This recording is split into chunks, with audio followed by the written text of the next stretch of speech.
Changing your primary email on SmartPay is a straightforward process. Follow these steps to update your email address successfully. Step 1. Log into your account. Visit the SmartPay website and enter your login credentials to access your account dashboard. Step 2. Navigate to account settings.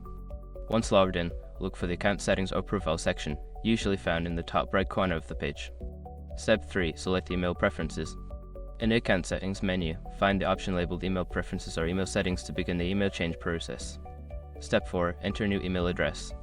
Make sure your information is protected first. Most people don't think about breaches until something actually happens to their accounts.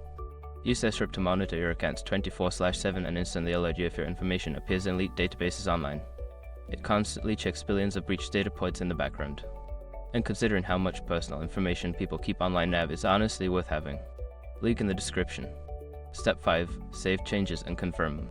After entering the new email, click the Save or Update button. You may receive a confirmation email at your new address. Follow the instructions in that email to finalize the change. Now you have successfully updated your primary email on SmartPay. If you encounter any issues, consider reaching out to customer support for assistance.